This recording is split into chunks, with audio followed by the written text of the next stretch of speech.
c'est Aurore pour meslueurs.com. Aujourd'hui, je viens te parler du clampage tardif du cordon à la naissance de ton bébé.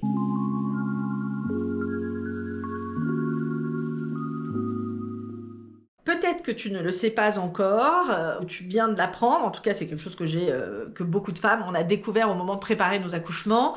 On pense souvent que l'accouchement se termine quand le bébé est sorti. L'accouchement se termine quand le placenta est sorti. Et ce placenta, qui est relié à ton bébé avec son cordon ombilical, il y a des vaisseaux qui passent dans un sens et dans l'autre, puisque tout le long de la gestation, ça va circuler. Ce qui va se passer au moment de la naissance, c'est que le sang qui est encore dans le placenta va continuer d'arriver au bébé, et les vaisseaux par lesquels le sang repartait vers le placenta, ceux-là vont se fermer, et il va y avoir un temps où quand on laisse battre ce cordon jusqu'au bout, le bébé va récupérer tout le sang qui lui appartient et qui lui revient.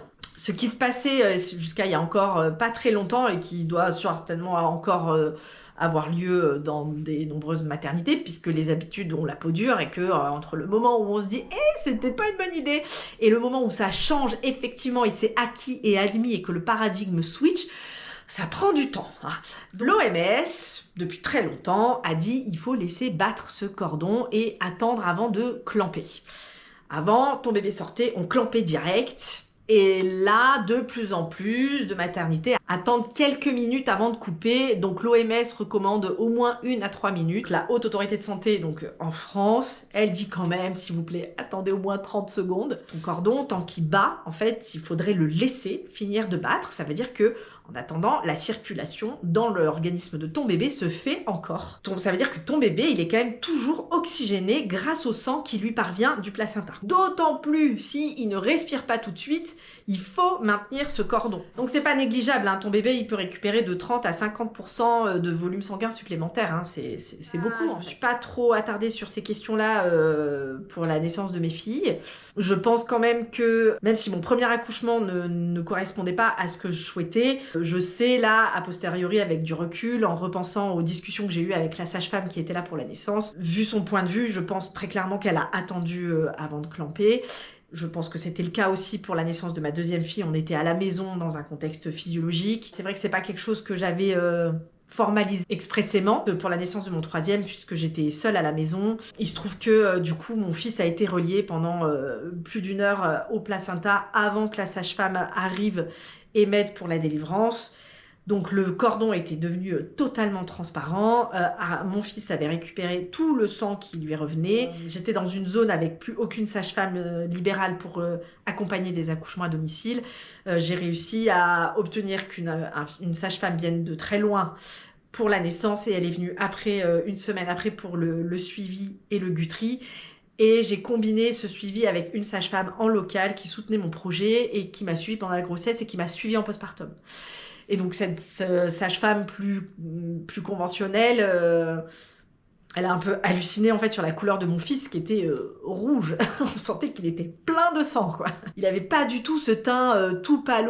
Et c'est vrai que quand je revois les photos de ma fille aînée par exemple, ouais, elle était blanche quand même. Et c'est vrai que souvent les bébés à la naissance, ils sont plutôt blancs que rouges. Donc moi je t'invite à en parler quand tu vas visiter la maternité où tu prévois de donner naissance.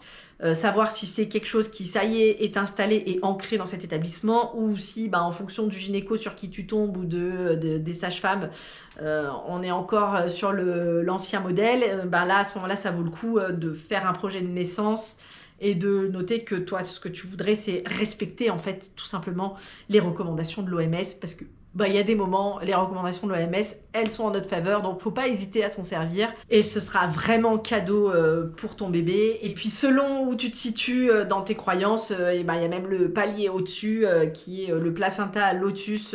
J'en parlerai peut-être dans d'autres vidéos. Je n'ai pas pu le faire du coup pour mon fils. J'aurais bien aimé le faire. C'était pas non plus impératif pour moi. Et c'est vrai que comme ça faisait déjà 1 heure que j'avais des contractions douloureuses et que le placenta ne sortait pas, la sage-femme, quand elle est arrivée, elle m'a proposé de couper le cordon pour que ça facilite l'expulsion. ce qui n'a pas forcément marché.